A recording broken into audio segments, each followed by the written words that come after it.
based at Bryce Norton. It's a tanker and transporter. It's one of the most powerful aircraft in the world. The Belgian Alpha Jet, that one. Alpha Jet E. And then that's the Royal Air Force Boeing Century AEW Mark 1. Which are based at this, that is the City of Lincoln one, because it's got on the nose, that badge is the City of Lincoln.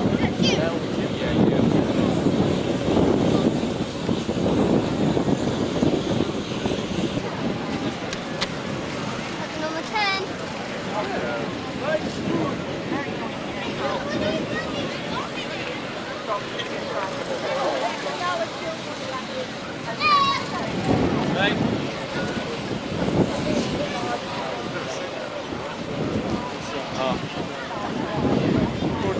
Right away.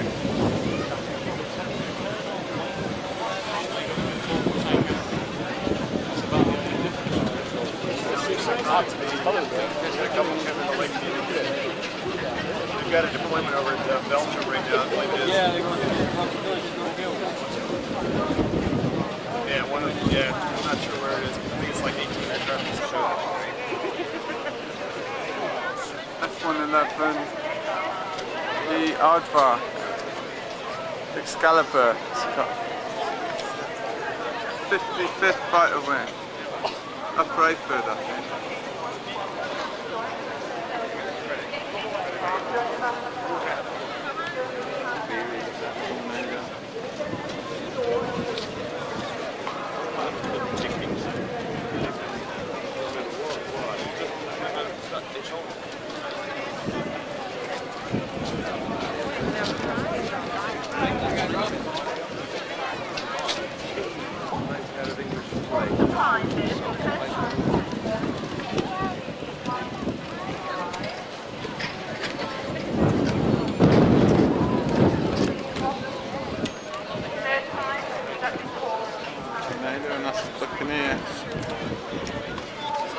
Mirage 2000. Can have some effect on it. You might come over 16 and pull sort of 7, 8, 9. If you don't work hard at it, you can black you out.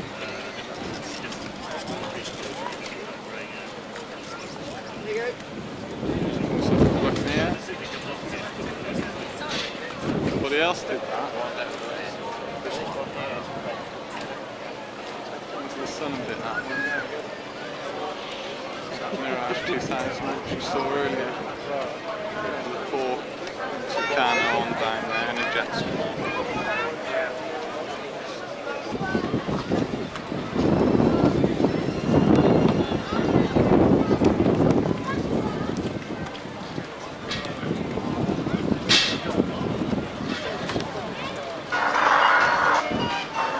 That's an F-16B.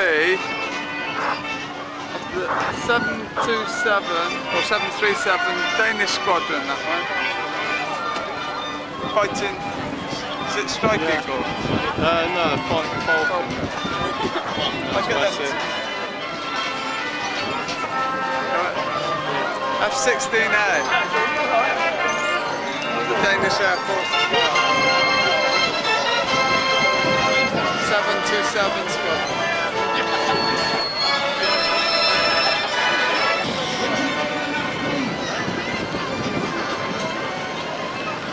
Nimrod.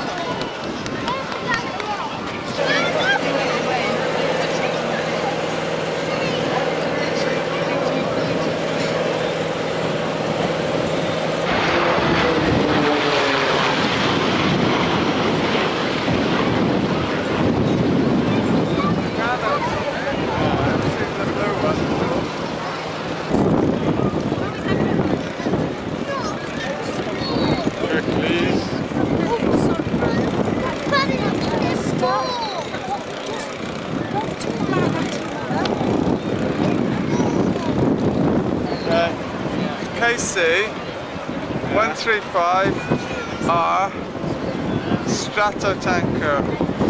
We were in him earlier. California.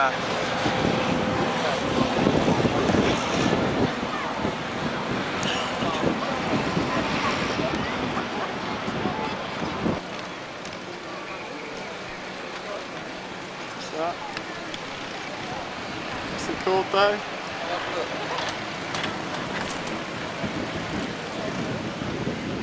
It's a Warstein and Koppel MH6 excavator wheel mounted heavy. That's a Sultan command, armoured command here. I think we could have gone in it earlier. Yeah. The turrets.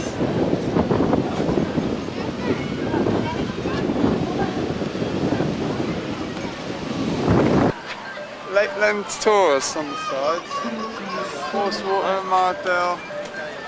177, 3 minutes to go, showtime. Yeah, 3 minutes to go.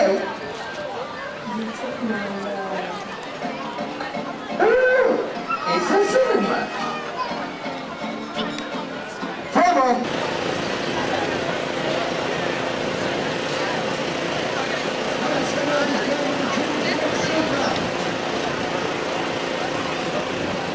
This was a Vulcan base, and it was a Dambusters base before.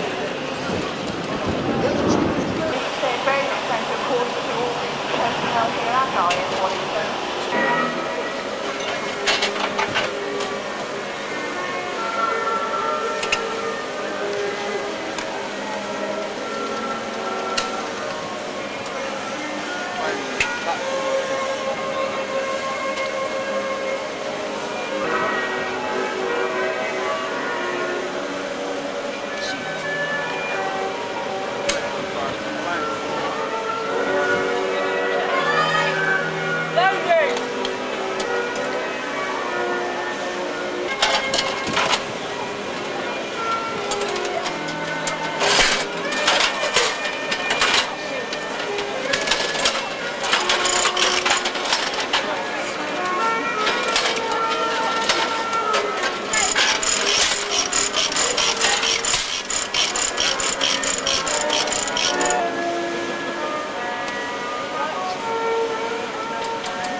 That little one over there as well.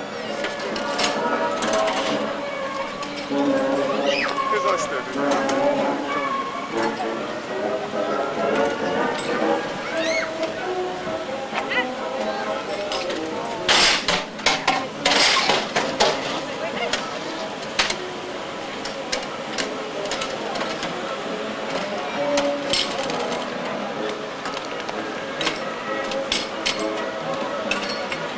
First time he's ever done this, probably be the last time as well.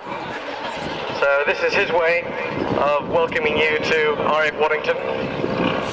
I won't actually say how heavy he is, but the girls who will be doing the display later on this afternoon weigh about 7.5 stone. I'm not quite sure how many girls the equivalent of the safety men if they actually gone on top of the wing, but he is a little heavier than the normal wing walker that the team use. That's why they're not actually going to do any aerobatics.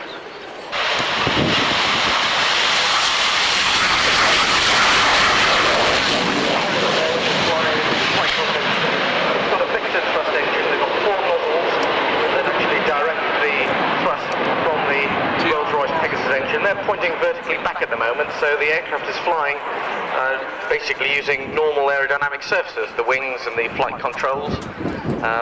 Later on in the display, the vector thrust nozzles will actually be moved, actually not only to the vertical but past the vertical, because Harrier can go backwards. And then of course you're seeing this unusual capabilities of the Harrier that are now of course well known. Coming in now from the left for an inverted fly pass.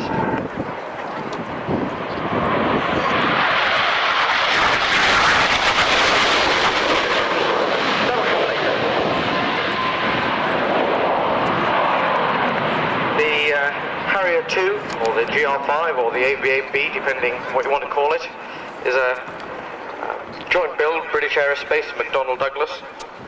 British Aerospace have the centre rear fuselage, including the fin and rudder system, built of carbon fibre composite.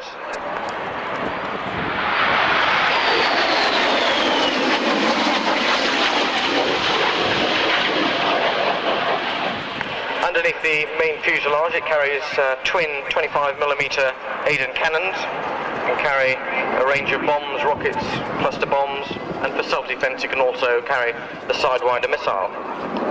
The hard points are very clear underneath the wing of the Harrier GR5.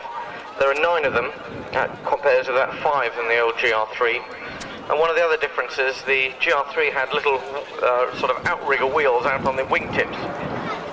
The GR5, they're actually sort of inboard, so it makes quite a different appearance that it comes in. Now it's using the vectored thrust, coming in from the left this time for a mini circuit.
quiet things after the Harrier clears the runway. By reaching speeds of up to 170 miles an hour, they use their arms and their legs to control their movement, tracking through the sky. Very shortly now, the trackers at either side will start to turn in, and they'll be aiming to rejoin with that three-man base, and shortly after that they will deploy their canopies. Remember the speeds which we've said, centre block there 125 miles an hour, the trackers now slowing down, getting back into the centre group, and very shortly on the command of the number one man, canopies will be deployed. And with all the canopies safely deployed now, we will keep our eye on the number one man in the stack, Sergeant Martin Byrne, and he will now get the team to formate on him in the sky. They will initially form a stack, predetermined stack. They all have predetermined numbers in the stack for the various manoeuvres which we hope we will see on the way down. Therefore they will use the steering toggles on the canopy to move left and right as they need to get into their right position. And certainly what we've seen so far, I'm sure you can see, is demonstrating all the skill and physical strength that the team has to get those canopies working properly, and also, as you can see, with not a great deal of movement, formating nicely into the stack. At all times, the wind speeds on the ground are being passed up to the left. You can notice that the steering ability of this canopy is pretty good. For those of you that perhaps can go back in time and remember in the old days where it was a round canopy and you went where the parachute took you. This particular canopy has got steering ability and it has a forward speed of up to some 20 knots. There are sporting canopies now available on the Japanese market where you can get a forward speed of up to about 50 knots, possibly nearly 60 knots, which makes for very interesting viewing when they are displayed. But the canopy here being used for steering, still giving good steering and good and coming back shortly to join up onto the main stage. When you're looking at this display now, just remember that parachuting has been around for some 350 odd years. The first man really credited for it is a Frenchman back in the late 1700s. He had this idea of wind conditions, and we've seen today quite a spectacular display of canopy handling and free fall movement through the sky. And as they prepare to come in, I hope many of you around the drop zone area will give a great Waddington welcome to the team as they come in, because we've seen a splendid display led in first of all, as we said, number one, Sergeant Martin Byrne. He's going to be followed in by this year's team leader, Flight Lieutenant Alex Jones, Sergeant Tony Isherwood, Sergeant Jack Dilley, Sergeant Kenny Pears, Sergeant Steve Tucker. Flight Lieutenant Steve Darling, who is this year's Deputy Team Leader, Sergeant Colin Fallows, and then last of all coming in, right at the end there, Sergeant Paul Floyd. And as the last man comes in, they've coped extremely well. That wind has been quite trying at the end there. I think a great warm welcome into Waddington for the Royal Air Force Falcons display. The team are all safely on the ground now. They will get rid of the canopies. That's going to cause a problem, as you can see, with the wind swirl, but they'll quickly get those down, get rid of all their smoke flares, altimeters, various pieces of equipment. Shortly they'll line up the Royal Air Force Falcons parachute display team.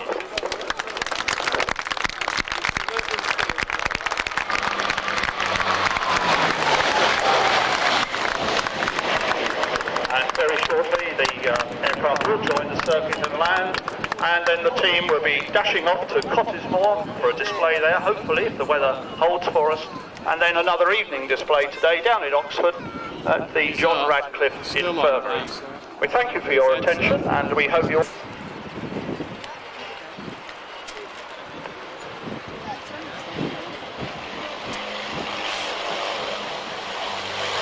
Just while we're waiting for the team tries to climb the height, as we've got many people at the moment, and it's got a fairly important V-axis flying directly towards you.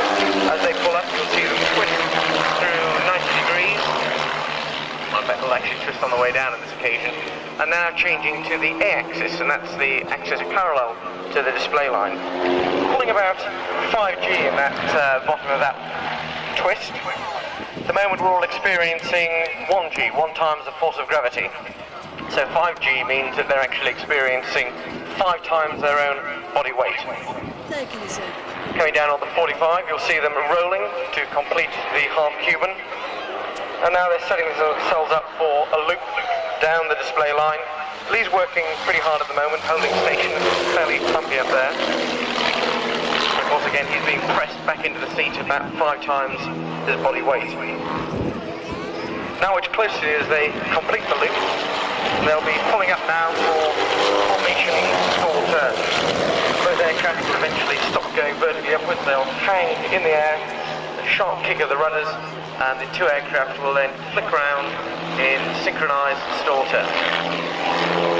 Once again, accelerating down towards the ground, this time for a classic barrel roll. Imagine a barrel lying on its side in front of you, 2 aircraft pulling up, and we'll actually try to fly around this hypothetical barrel that's lying on its side in front of us at the moment.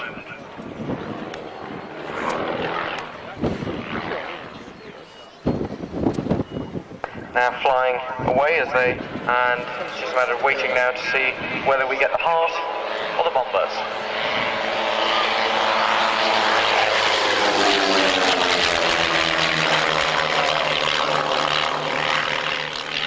Staying in formation, so in fact coming in now for the Toyota bombers. 2 aircraft now rolling in opposite direction, out to the right and left. And then that rather uncomfortable pushover, that's negative G, diving again down towards the display line. Now they're rolling head on towards each other, 400 miles an hour, closing speed, and the 540 roll. Once again, the aircraft departing to the right and left, and in position to run in this time for a 9-bay Japan. Both aircraft roll at the last second, passing canopy to canopy. Again, pulling up to the vertical, and over the top they'll fly what they call the Humpty Dumpty. I can see by changing the direction of the roll on the way down, you've now in fact got into the equivalent of a tail chase. Both aircraft now pulling up for a synchronized loop. Watch again for the quarter roll as the aircraft now depart.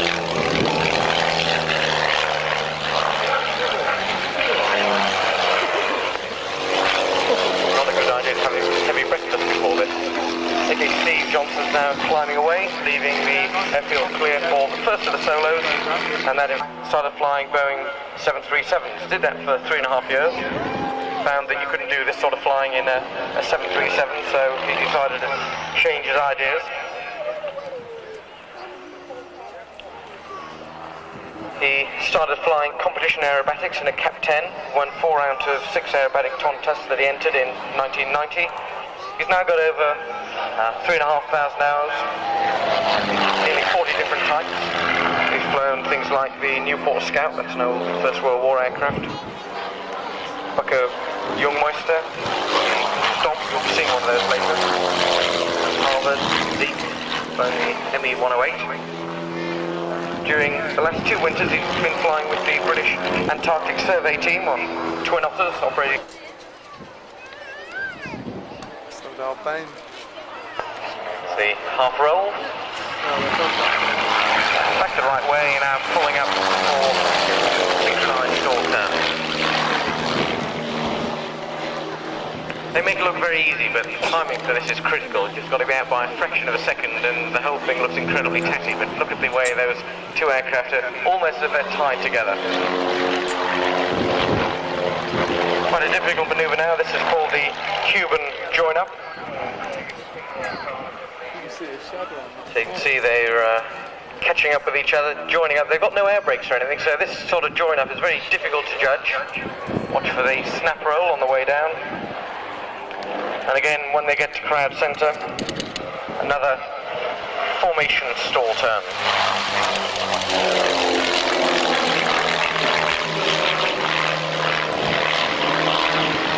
again, I'm not quite sure what we're going to get next. There are two options depending on Steve's final decision. We either get the Corolla roll or the mirror formation fly past, and that decision will be made by, I'd say, today's leader, Steve Johnson.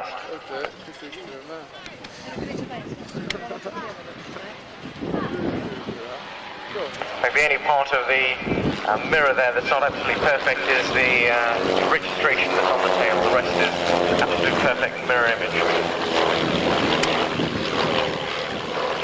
So now see Steve Johnson to the right.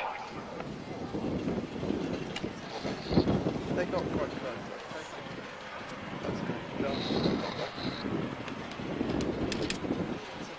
So, ladies and gentlemen, Team Toyota with the Toyota Twist.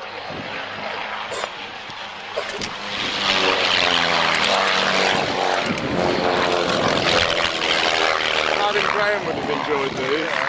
And I think at this point, Mike, we must say thank you to Steve Johnson, Lee Proudfoot. They're in fact going to fly through en route to RAF Cottesmore. They've actually got a family's day there today, so they're borrowing some of the display items that have been booked. So it's not quite the same pushing bunting manoeuvre that you can do in a fixed-wing aeroplane. Pitching out to the left, and Paul will pull up into a fairly steep wing over, coming in again, this time climbing to 500 feet into the hover. From that, he'll do a half turn into a spiral descent. Fairly big bit of kit this to be thrown around, so it's quite an impressive manoeuvre. 22 Squadron badge is Pi, those of you who remember your school days. Pi, 22/7. During the First World War, 22 Squadron, based in France, were part of 7 Group. And 7 Group were at the end of the airfield that 22 Squadron operated from, so then days, of course, with fixed-wing aircraft. 22 always got airborne over their headquarters, 7 Squadron, 7 wing, 22/7 Pi. Makes it very easy to have a squadron badge. So there's that fairly vicious half-turning spiral descent, coming back this time to 100 feet again into the hover.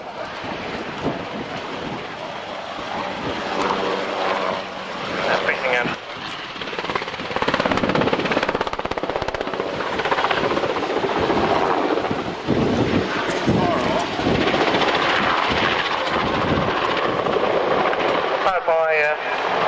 Two engines. In fact, it's capable of operating with just one. Each engine can develop just over 13 shaft horsepower, but they normally operate the two engines together at about 775 shaft horsepower.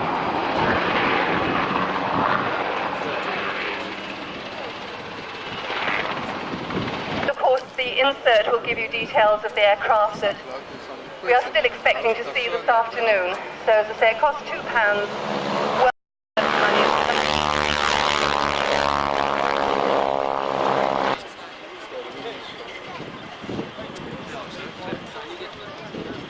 Zal er weer hebben.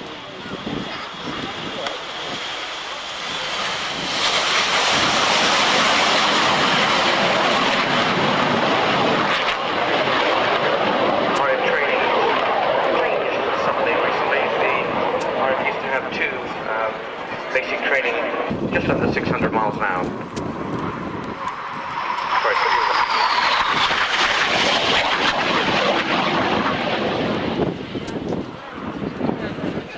top wing. And with the smoke on, they now start diving at a 45-degree angle towards the ground to gain 130 miles per hour. Looks like that.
aircraft upside down is flown by Matthew Hill, who's had flying in his blood and in fact left school to follow this ambition. He's one of the youngest professional aerobatic pilots in the UK and maintained in her career has broken a number of records. And in fact her father was also in the Barnstormers Flying Circus, so wing walking is definitely in her blood.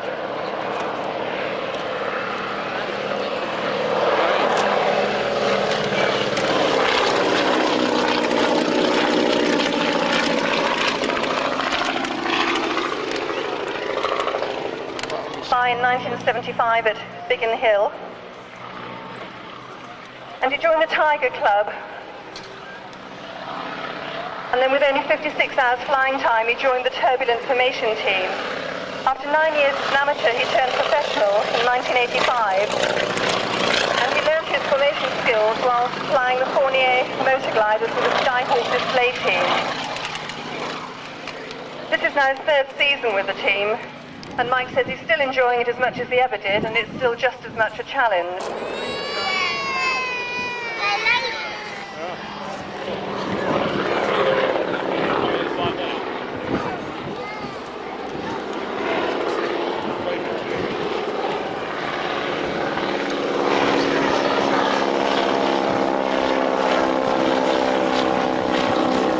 For each display, the aircraft uses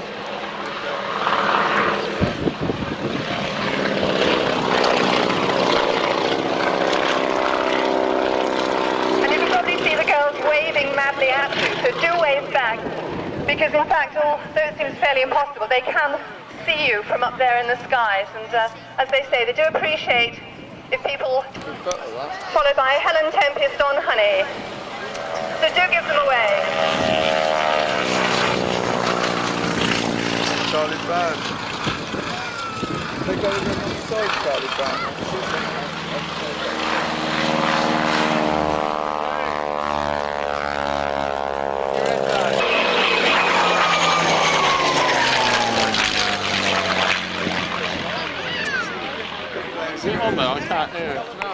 The actual aircraft we're looking at the moment saw action in support of Rommel's drive east during 1942. It suffered minor damage. It was withdrawn for repair and later abandoned around the time of the Battle of El Alamein.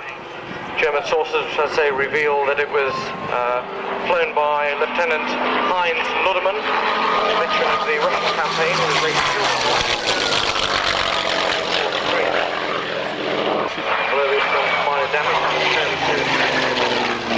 German markings were replaced by RAF Randall, and the fighter was given the code Charlie Victor Victor, which in fact was Gibbs's own, with number 1426 enemy aircraft flight in our Holy Weapon. The aircraft was actually flown on a number of displays until the end of the war, when it was withdrawn into storage in RAF Sealand. Reappeared only on static displays throughout the country. Used a traffic bomber aircraft, Tupolong again, bomber aircraft. Sukhoi produced this.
Responsible for building the Su-27. That's the flanker aircraft, a very spectacular Russian aeroplane.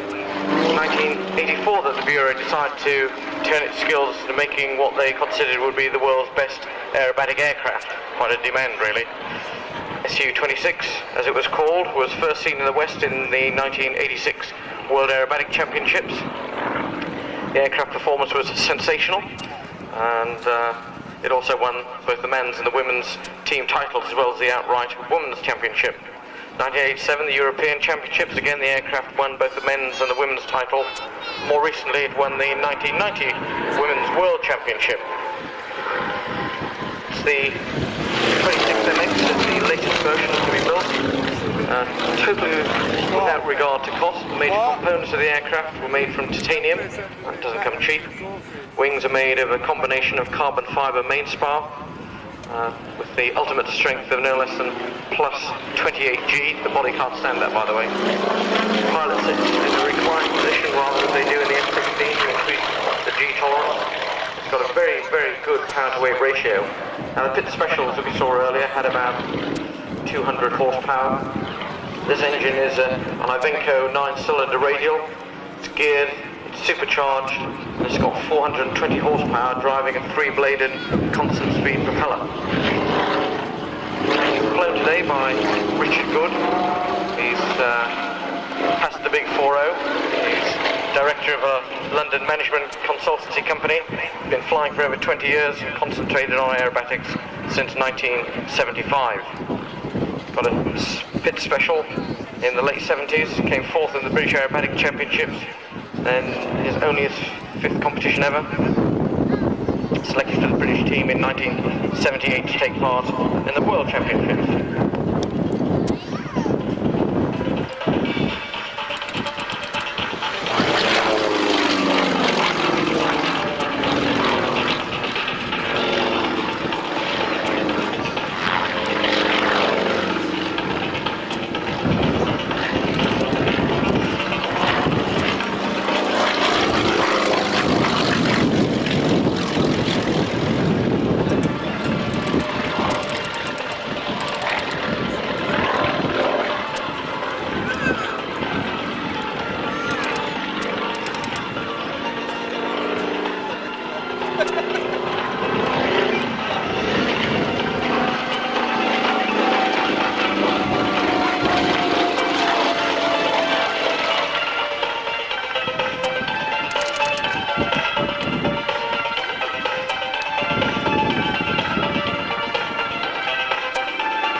First aircraft goes past and its tail's rather dirty. The engineers don't take too kindly to using reverse thrust too often, because then they've got to go and clean the tail.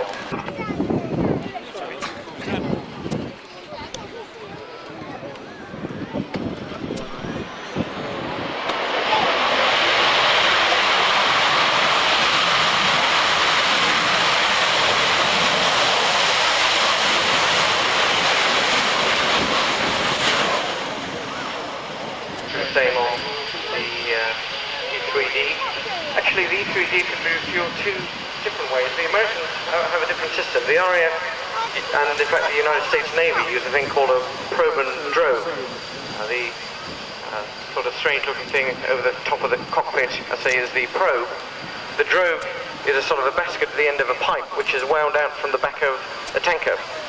RAF at the moment currently have the Victor tanker, VC-10, the K2s and K3s. They're modified VC-10s. BD 8 Squadron based here at RAF Waddington. You're there.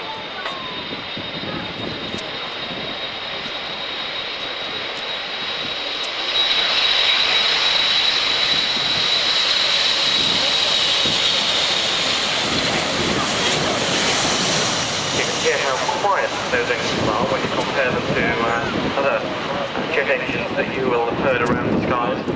Say they're CFM 56 turbofans made by Snecma. first E3D Sentry was handed over to the RAF 26th of March 1991. The rest of them per minute, and that's basically because of the bearings. They chatter, so you've actually got to keep the thing turning, even if it's only turning very, very slowly.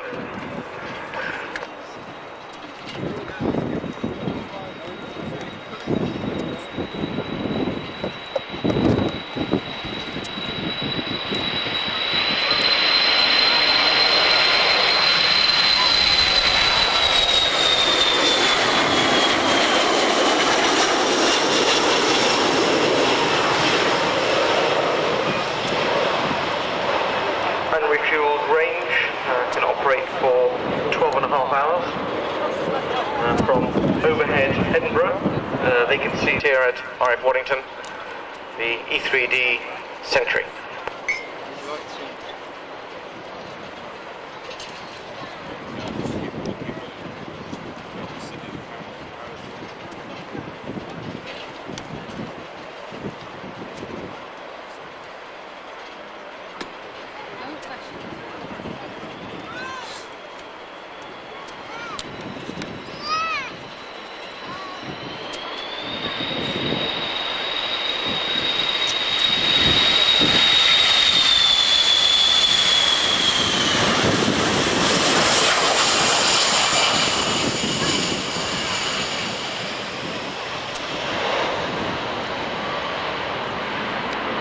So that's could you tell us if the T-side, the T-side is on?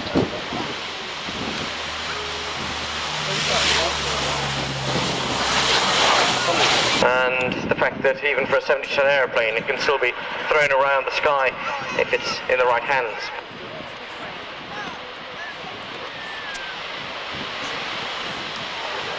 Flown today by Flight Lieutenant Nigel Watson, this year's Hercules display pilot.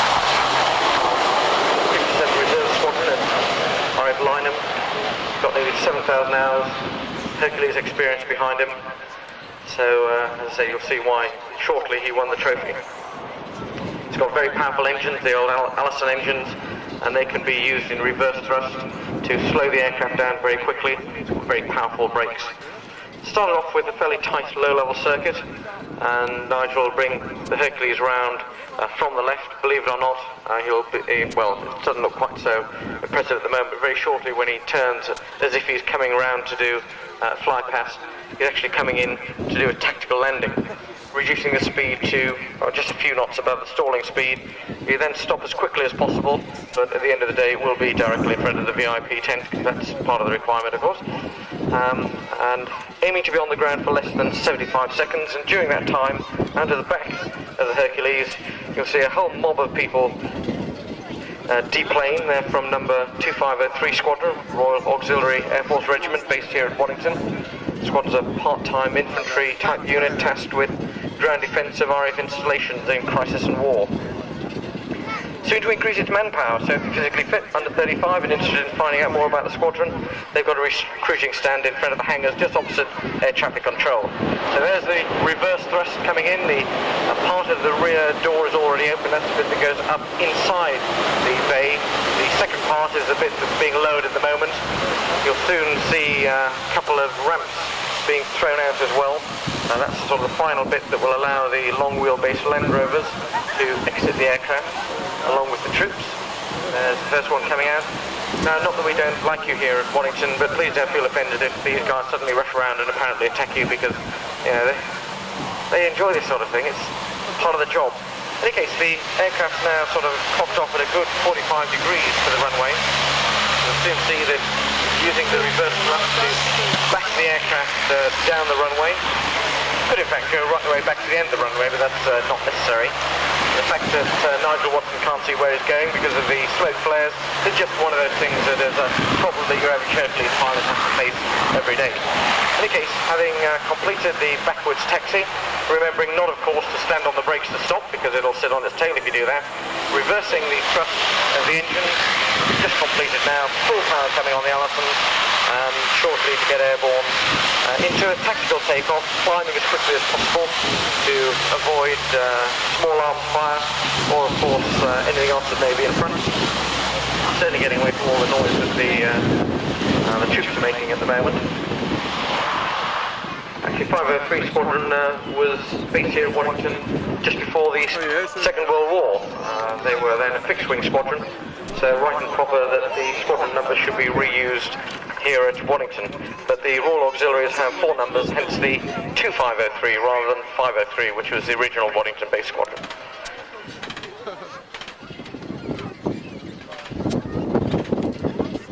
The aircraft's now turning back towards us for sort of a low-speedish fly past.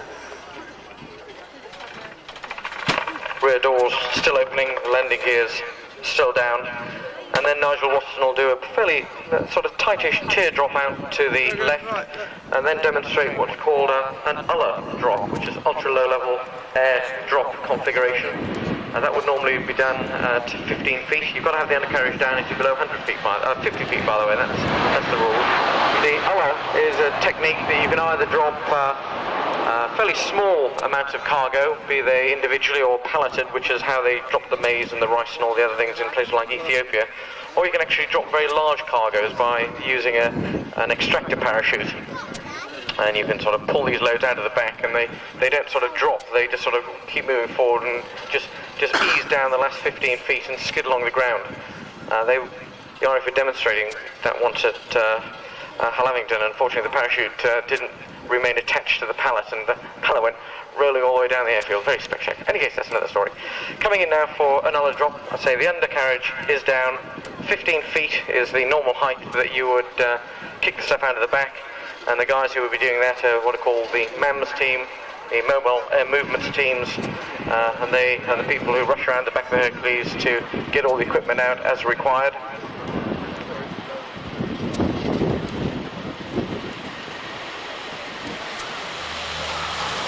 Now again using the power from the airplane to demonstrate the maneuverability of this 70-ton aeroplane. Remember, it's 70 tons we're talking about here. Turning around in that fairly tight turn, 270 odd degrees.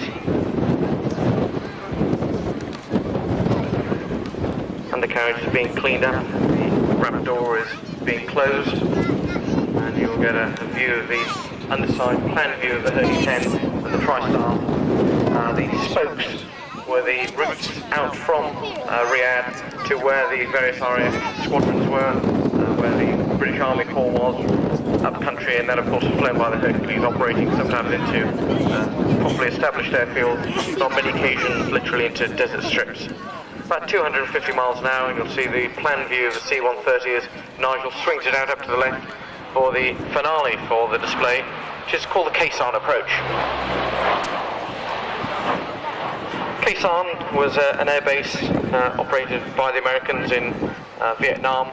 One stage it was totally surrounded by the Viet Cong, and the only way they could either keep the base resupplied or in fact save the people who were inside was by air. The airfield, literally up to the airfield boundary, was surrounded by the Viet Cong. Obviously it had lots and lots of small arms, so the way to get in was to remain at height until you were safely inside the airfield boundary. Once you're inside the airfield boundary, you then landed the aeroplane, except of course you're starting from about 1,500 feet instead of starting from about 200 or 300 feet. Land either by using a burst thrust, backing up, or sometimes they didn't even stop, they just threw the stuff out of the back and got airborne again. So Nigel Watson at about 1,500 feet, coming in, aiming for just getting inside the airfield boundary here at Waddington, and then this fairly suicidal apparent dive towards the runway, looking for a short tactical landing, though again inevitably will mean finishing by the VIP tent, so all part of the deal. So that is the Khe approach. Very similar approach, in fact, that's being flown by all of the aircraft that are going in and out of Sarajevo, because they have exactly the same problem. Small arms fire, they've got to try to avoid that. So they do a very similar sort of approach into Sarajevo.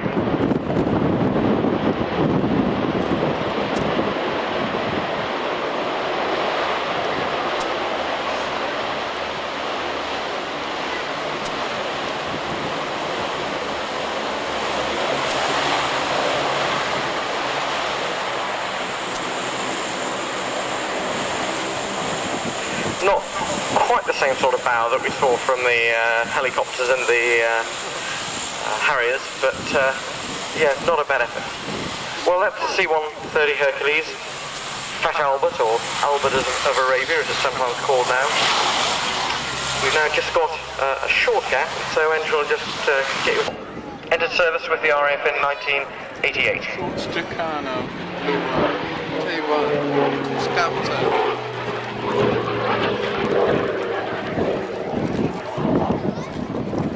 See do that wiggle.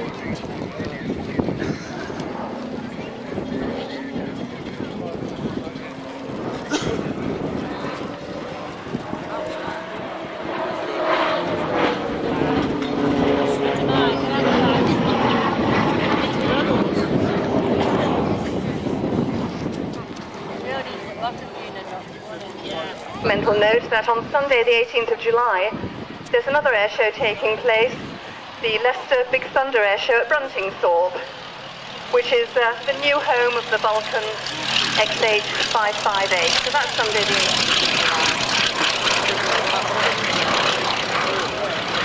As the Blackburn Swordfish parks slowly to our right, so the Blackburn Buccaneer. What if it was that run?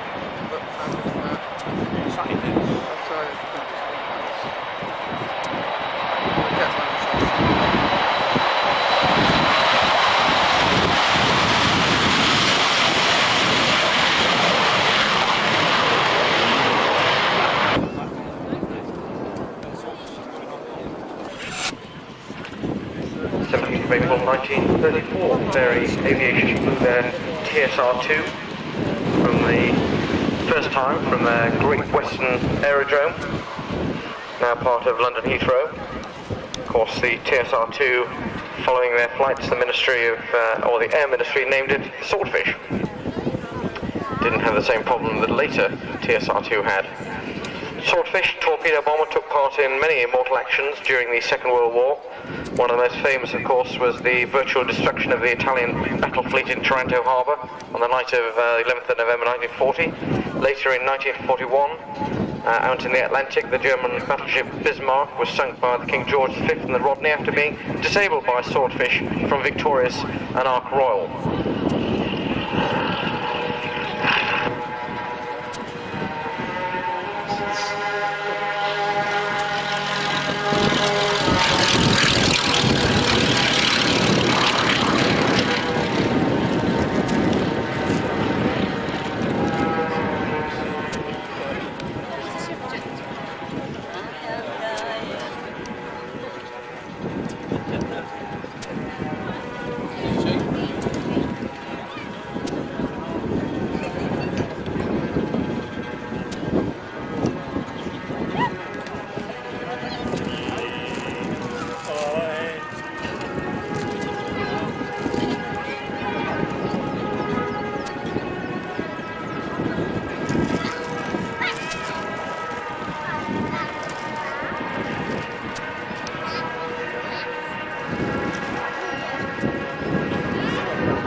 Closer, that's all feed. Got a red tip.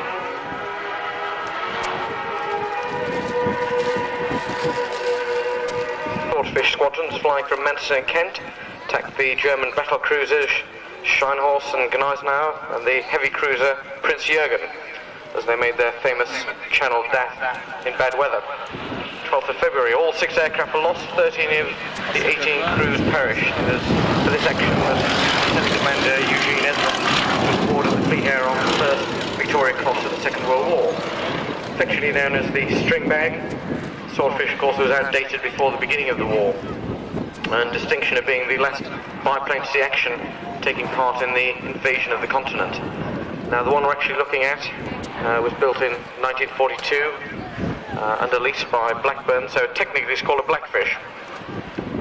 It's created and sent to Malta, only got as far as Gibraltar, halted there for 6 months, wasn't needed, so went to Canada as used for training until 1945. Then went to Strathallan, the collection at Strathallan. It was identified in 1990 for potential to bring it back to full flying condition. British Aerospace did the work. It actually did its first flight on the 28th, 29th of May during the Battle of Atlantic celebrations. First time it had flown since 1945, so it was 51 years old and it hadn't flown for 48 years.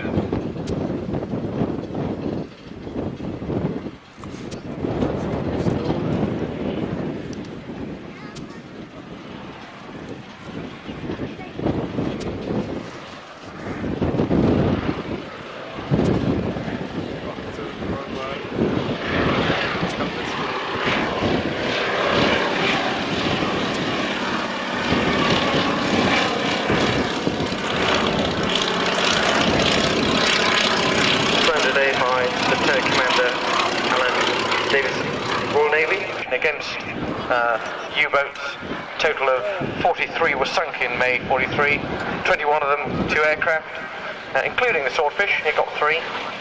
Others were things like Sunderlands, Liberators, a mixture of Royal Air Force fly through of the second of the Royal Navy historic Swordfish aircraft.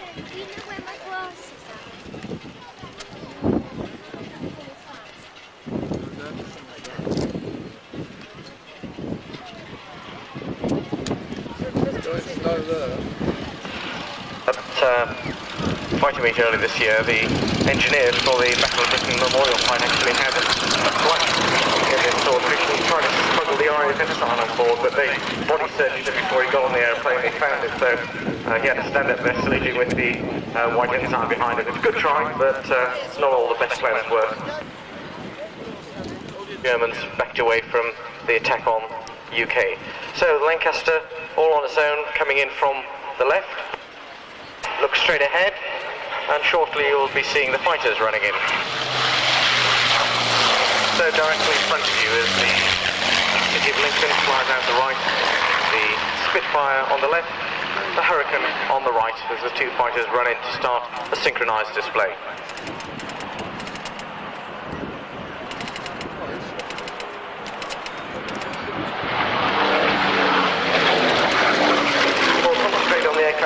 At the moment, that's the Hurricane, an outstanding machine as far as...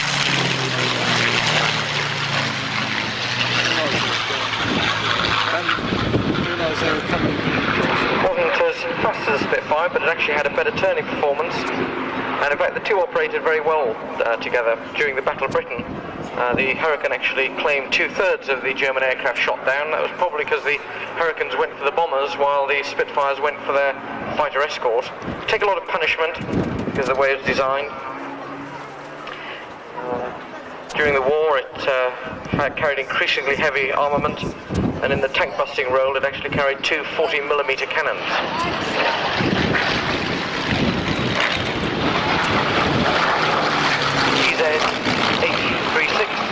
It was the last Hurricane of 16,500 to be built.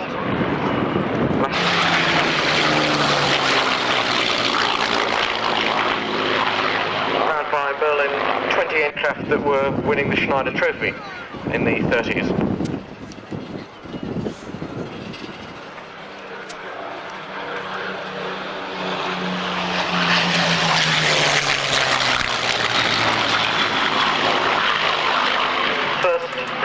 Spitfire had about 1,000 horsepower engine, weighed just under 6,000 pounds. By the end of its development phase, by the time it is a Mark IIA P7350, serving with 266 and 603 squadrons. Later moved to 616 and 64 squadrons.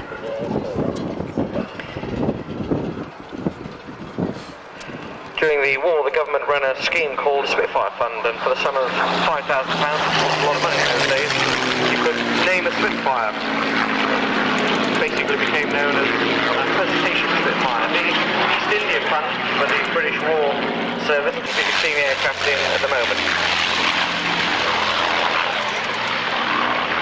It's a 103 Squadron, Papa Mike squared.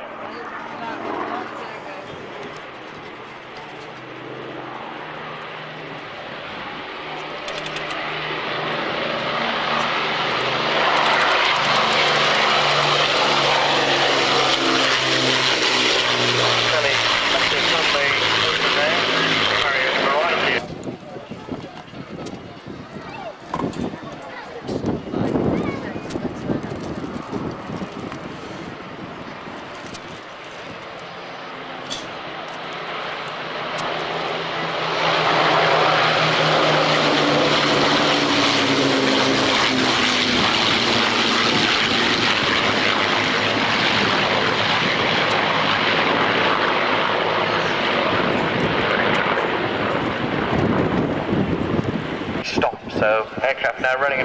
start the display.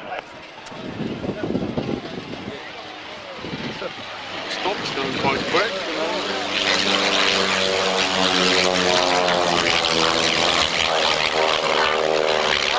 John Harper, upside down, pushing the extra 230, state of the art of the Stomp, which it was in the early days, to the state of the art of the extra 230, which is what it is today.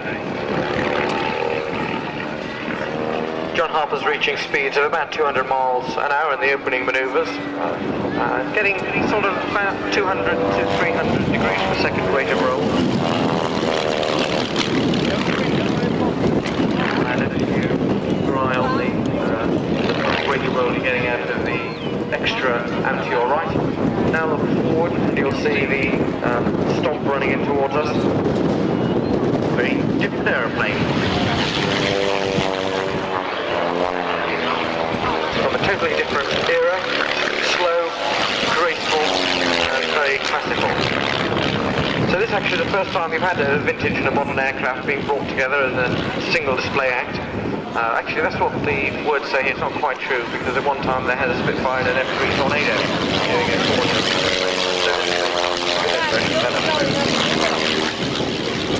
It was designed in the 30s. This particular one was actually manufactured in 1947. So it's fascinating with the pilot. Reckoned to be the best military biplane trainer of the Second World War, designed by Belgium, Stomp, produced both before and after the Second World War as a trainer for the French and Belgian Air Force. Often regarded as the equivalent of the British Tiger Moth, is true to some extent, since it, in fact, it was Gene Stomp designed this aircraft after he flew a Tiger Moth for the first time. Remember, what's not so often mentioned is the fact that he thought he could do far better than the Tiger Moth. The Stomp SB4B you're watching at the moment is much stronger than the Tiger Moth. It's got an inverted fuel system, can be flick rolled, it can also do these outside manoeuvres, these sort of pushing manoeuvres.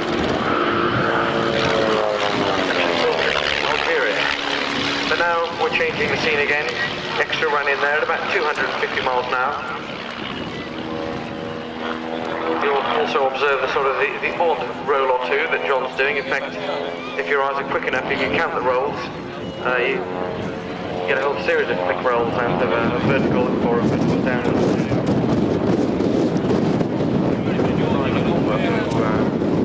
Used to fly this aircraft. Told me that in fact there are 25 of them in the 2.5 minute sequence. I lose count after about 12 actually. As well as the rapid rate of roll, of course, you also have what look like tumbling manoeuvres. The flick roll looks under control. The aircraft when it's tumbling looks totally out of control, but I assure you it isn't.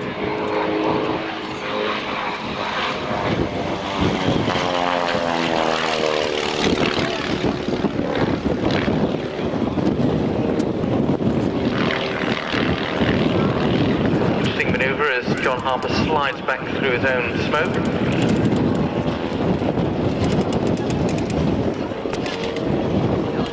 As you can see, it's a very agile aircraft. The monoplane wing is complete that John's using during the display is about 130 miles an hour, about half of the top speed of the extra. John falls about +5 G positive manoeuvres, pushed to about -4. Fairly gentle by modern standards. Of course, depends on what standards you're actually applying. John's career started at Southampton University, joined the Major 10. Still, of course, not as powerful as the extra. John Harper now running in for the final sequence. So his 230 horsepower engine, it's a 6-litre flat 4 air-cooled Lycoming. Fuel and oil systems specially designed, of course, to be able to run the right way around or upside down, however long as you want. Having said that, it can accelerate going downhill from north to Tabatic Championships. Great innovator. Immelman loop, starting with a normal loop then in the outside, holding it again in that vertical. Very precise stall turn.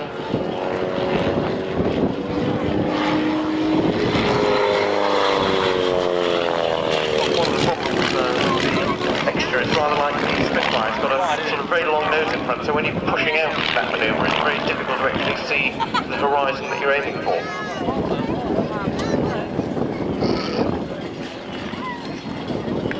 Two aircraft now coming in opposition as John Hunt does that almost incredible flat sideways knife edge spin or whatever he calls it, as John Connor brings in the stomp from the left.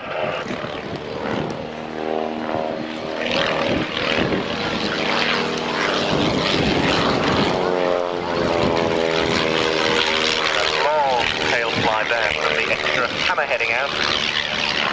Quick flick round and there's the extra chasing the stomp round to the right. 8-point hesitation roll. When they got their own kit, they were doing self-designation to do their own bombing. Running in high and low, low and fast from the left, the Buccaneer.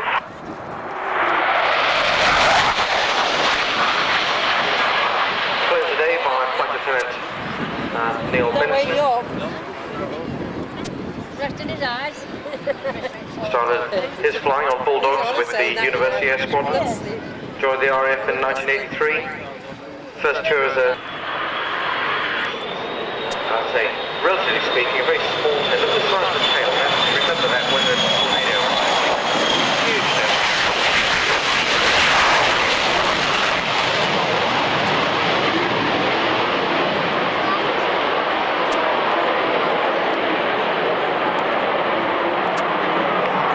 Used on the Buccaneer during the Gulf War was a thing called paved spike. That's the laser designator. It could only be used for day bombing only. The tile system used on the Tornadoes is day and night.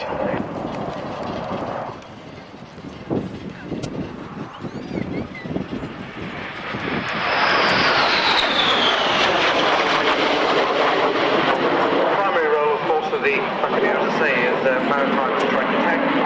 So that's it, would carry basically.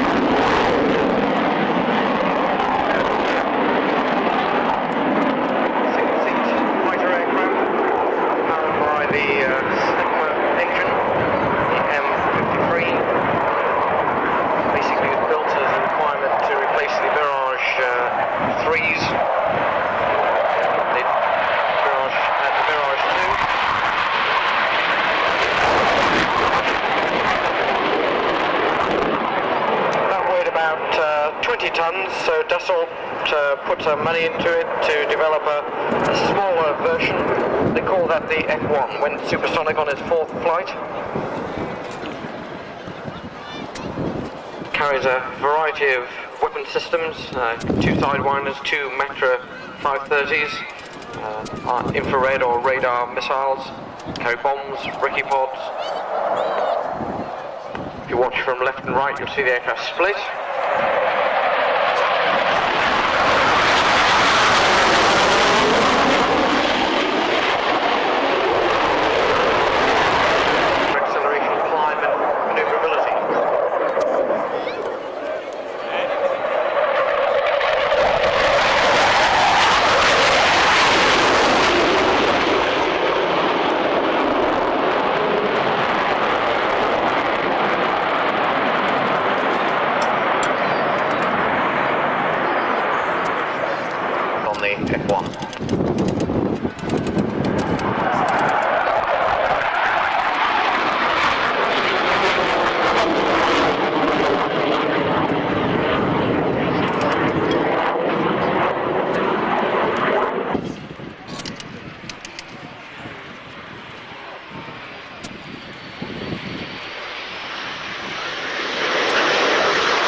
ATM on the port. These are absolutely clean.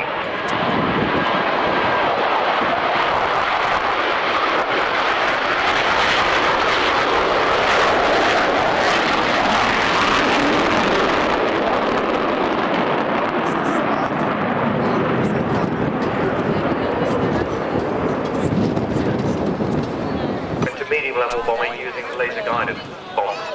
Lead aircraft still with the wings swept fully back, the number 2 and number 3 in fairly tight Vic formation with the wings fully forward.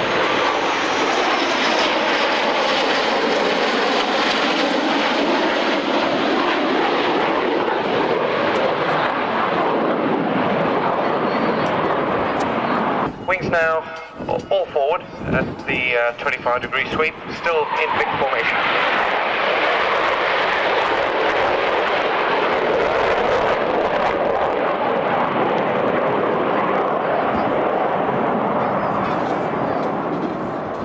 The Germans have sort of moved on one better. They're developing the Tornado into an electronic count as they run in for their final departure, which, with the lovely weather we have here today at Waddington, will be going up into the vertical.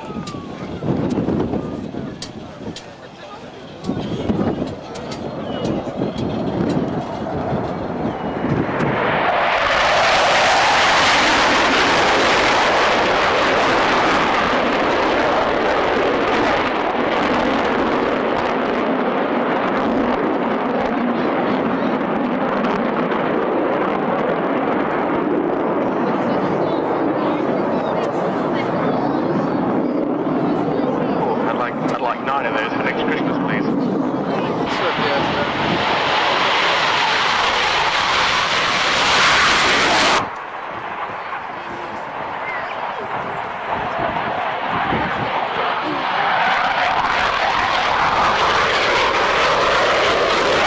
From the left.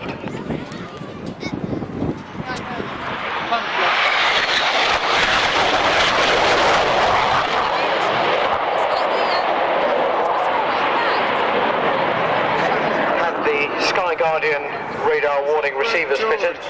It again carried the AIM-9L, the infrared missile, on an unusual configuration. Actually carried on overwing hard points, not underwing hard points. I said if they were attacked, they would run away bravely.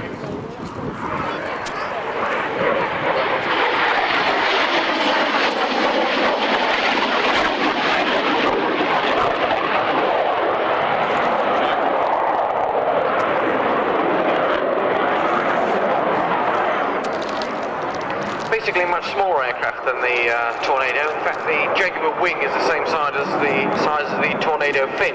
Having said that, actually the Tornado fin's pretty big in any case. They operated in Maharak, Bahrain. Initially they used to carry 2 bombs and long-range fuel tanks.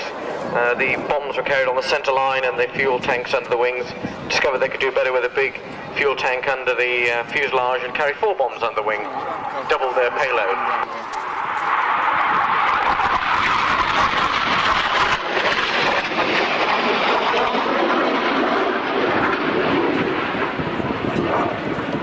They always used to operate again with SEED, that's suppression of enemy air defences and fighter escort. Prize. And in fact, I'm going to start with the 4th and 5th prizes because it's important that they go back to the RAF tent to collect their win. Now, the 4th prize is a flight in the Air Atlantique DC-3, and in fact, that flight will be taking place at about 5:10. And the winner, the ticket number is 8583. And it's a J. Johnson from Bromley in London. So J. Johnson, Bromley in London, you've won the flight in the Air Atlantic DC-3. So would you please return to the RAF tent straight away? They'll give you a special card that you can take along to the aircraft. 14th prize of £20 McDonald's voucher, that's been won by a Mr. Dearden. And finally, the 15th prize, a signed Red Arrows print, has been won by J. Murray. So if you were among those prize winners, if you'd like to go back to number 5 hangar, you will be able to pick up your prizes.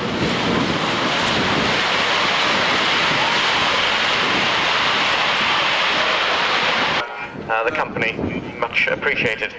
So this is your product, at least the engines, coming in from the left.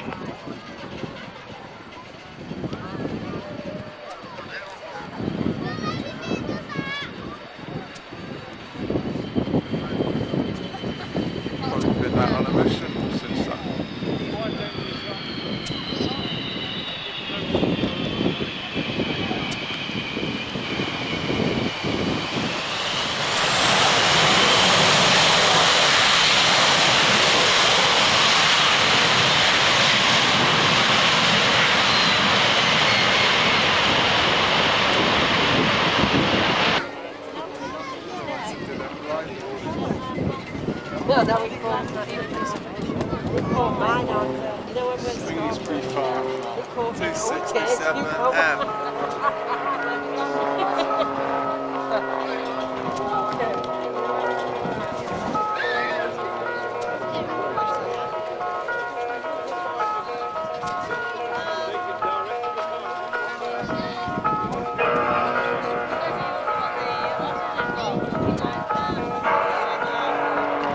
Now this is the top of the range of the Slingsbury aircraft. It's a side-by-side two-seat trainer, fully aerobatic.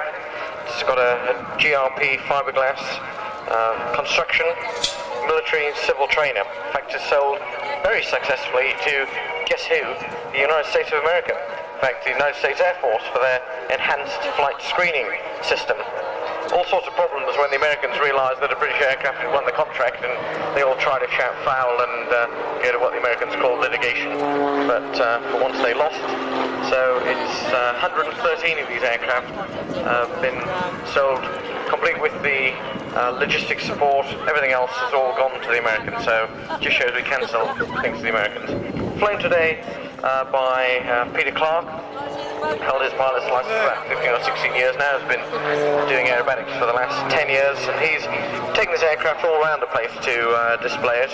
I'll say the final result is that they've got a successful contract selling the aircraft overseas. Of course, it's also sold to a number of other overseas organisations, the Royal Hong Kong Air Force, Norwegian, Turkish Air Academies, King Air in Holland, and as I say, a number of other training establishments. So it's a good export bit of kit, this.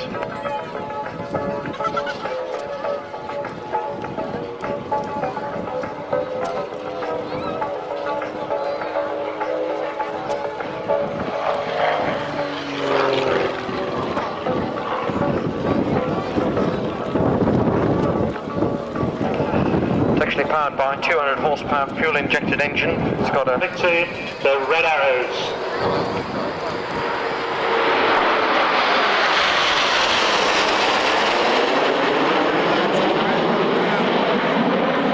Arrived in a formation shape that we call 9 Arrow as they climb in the loop. That's Reds 8 and 9 who've moved in behind the other aircraft.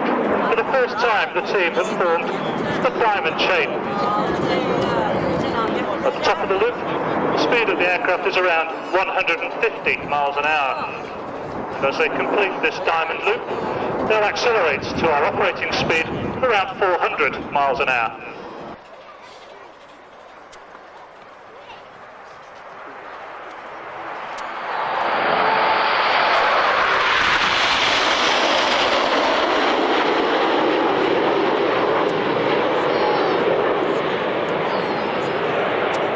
To enable you to identify the team pilots as I talk about them. Look at your tickets now. Take your glasses off.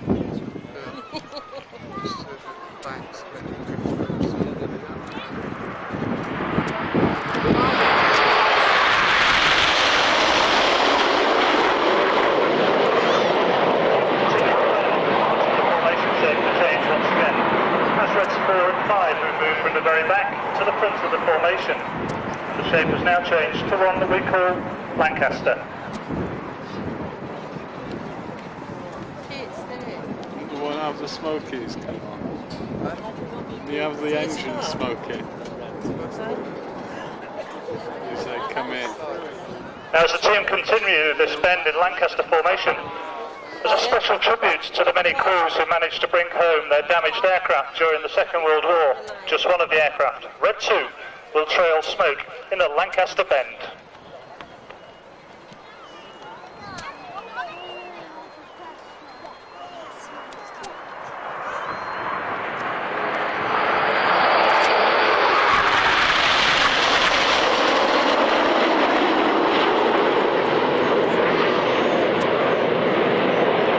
Team leader is squadron leader Adrian Sterling.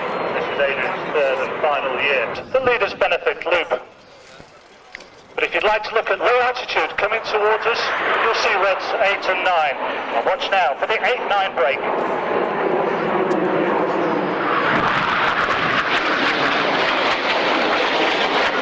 Look back now to the synchronous air, you'll see that the two aircraft are separated and the trailing red smoke, especially for all the ladies here this afternoon, have created a nice big red heart in the sky. coming towards us in the cascade, the main section will provide us with the arrow through the middle of that heart.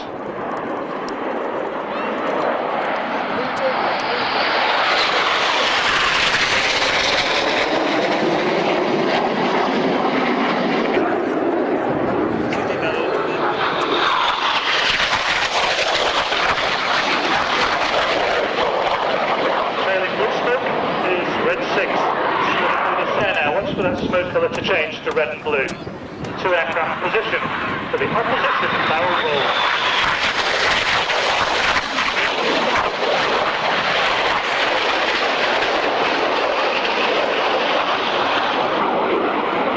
Watch as they approach the vertical of this loop, that smoke colour will change to white. Reds 4 and 5 are now moving forward. That shape has changed once again. It's one that's probably very well known by all those from RAF Waddington. It's that of the Delta Wing bomber aircraft, the Vulcan.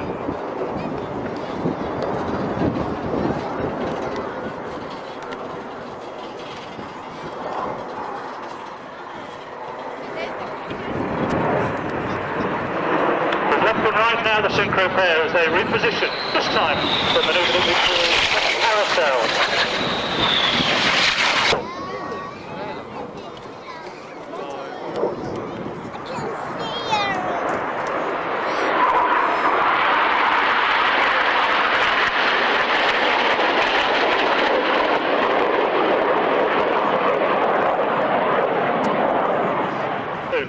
Two aircraft are just 1 mile apart for the double rolls. 4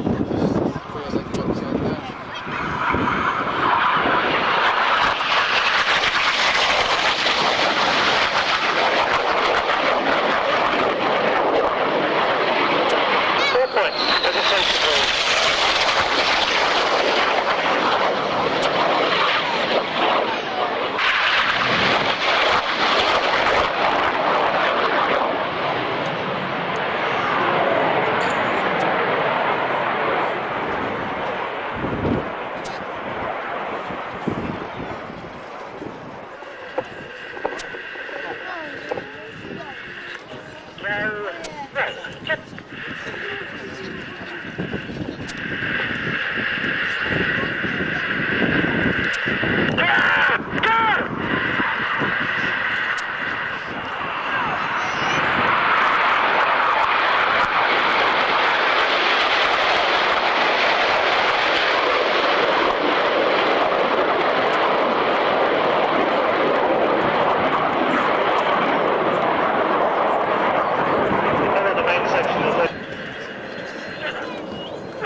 Split.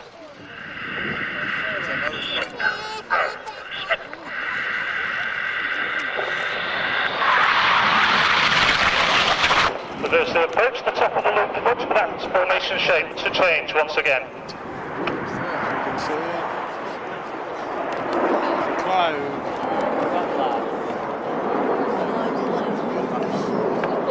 The formation shape now is one that we call Vic. Ladies and gentlemen, the final manoeuvre of our show for you this afternoon, the Royal Air Force aerobatic team, the Red Arrows.